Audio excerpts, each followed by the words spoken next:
وَكَلْبُهُمْ بَاسِطٌ ذِرَاعَيْهِ بِالْوَسِيدِ، ان کا کتا غار کے دھانے پر بازوؤں کو پھیلا کے بیٹھا ہے۔ یا اللہ، قرآن تو ہدایت کی کتاب ہے،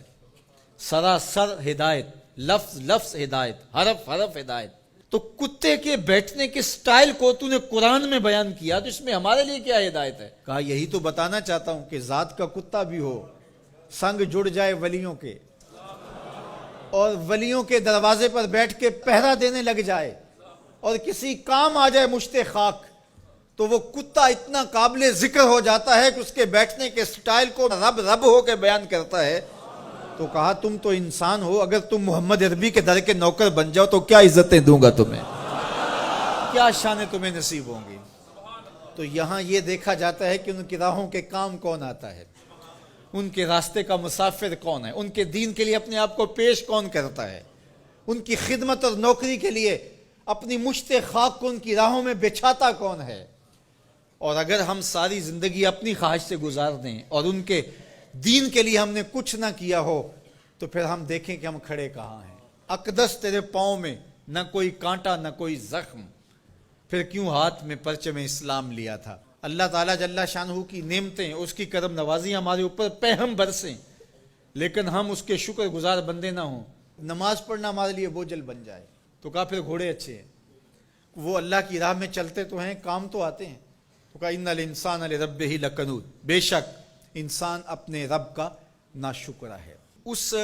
زمین کو ارض کنود کہتے ہیں کہ جہاں کچھ نہ اگتا ہو، بنجر زمین، جہاں نہ سبزہ اگتا ہو کہ جانور چارہ کھا سکیں، نہ کوئی درخت اگتا ہو جس سے کوئی سایہ لیا جا سکے، نہ کوئی ایسا درخت اگتا ہو جس سے کوئی پھل حاصل کیا جا سکے، نہ شجرے سایہ دار دیتی ہو جو زمین، نہ شجرے پھلدار دیتی ہو جو زمین، نہ کسی جانور کے چارے کی ضرورت کو پیش کرتی ہو جو زمین، اس کو کہتے ہیں ارض کنود۔ وہ بنجر شخص جو انسانیت کے لیے نفع بخش نہیں ہے، لوگوں کے لیے خیر کا سبب نہیں ہے، انسانیت کے لیے نافع نہیں ہے اس کا وجود، تو وہ کنود ہے، وہ کسی کام کا نہیں ہے، وہ بنجر ہے۔ اللہ کہتا ہے اس بنجر انسان سے میرے محبوب کے غلاموں کے گھوڑے اچھے ہیں۔ اصحاب کہف کی غار کے دروازے پر بیٹھا ہوا کتا اچھا ہے۔ تو ہمیں پسند ہیں جو اس کے راستے میں کام آتے ہیں۔ میں اور آپ دیکھیں کہ ہم کہیں بنجر تو نہیں ہیں، ہم انسانیت کے لیے نافع ہیں، یا ہمارا وجود اس دھرتی کے لیے بوجھ ہے،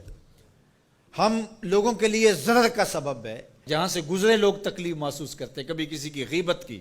کبھی کسی کی عزت اچھالی، کبھی کسی کی ماں بہن اور بیٹی کی آبرو پہ گلی محلے میں بیٹھ کے آوارہ لوگوں کی طرح باتیں چھیڑ دیں، کبھی ہم کسی کی تکلیف کا سبب اور ذریعہ بنیں۔ ہم یہ دیکھیں کسی کے لیے اذیت کا سبب تو نہیں ہیں، بلکہ میرے حضور نے ارشاد فرمایا ایک وصیت کرتے ہوئے کہ خیر کی چابی بن جا، شر کا تالا بن جا، تیرے وجود کی وجہ سے خیر پھوٹے، جدھر سے گزرتا جائے روشنیاں پھیلتی چلی جائیں، نور بانٹتا جائے، انسانیت کے لیے نفع بخش ہو تیرا وجود، نہ یہ کہ تیرا وجود لوگوں کے لیے اذیت کا ذریعہ ہو، حتیٰ کہ تیرے لیے کسی کی زبان سے خیر کے کلمے نہ نکلیں۔ ایسے لوگ کتنے ہیں کہ جب وہ مر بھی جاتے ہیں تو ان کے لیے لفظ ڈھونڈنے پڑتے ہیں، تو بعض لوگ لفظ ڈھونڈ ڈھونڈ کے کہتے ہیں اچھا ساڑھے نال تے چنگائی سی، اس کا مطلب یہ اس نے لوگوں کی ناک میں دم کر رکھا تھا، اس کی شر سے صرف میں ہی بچا ہوں۔ وہ ایسا شخص ہے کہ اس کی تعریف آپ بھرے مجمع میں نہیں کر سکتے، لوگ کہیں گے تم جھوٹ بول رہے ہو۔ اور کتنا خوش بخت اور خوش نصیب شخص ہے کہ جب وہ اس دھرتی کو چھوڑتا ہے تو زمین کی مٹی بھی روتی ہے، در و دیوار بھی اشک بہاتے ہیں، اور زمانہ کہتا ہے کہ یہ تو چراغاں تھا، یہ تو نور تھا بزم عالم کا، اس کے دم سے روشنیاں تھیں، یہ کیا گیا کہ زندگی کی ساری رونقیں ماند پڑ گئی، گویا روشنیاں بجھ گئی اس کے جانے سے۔ تو خیر کا سبب اور خیر کا ذریعہ بنو، نہ کہ برائی کا ذریعہ بنو۔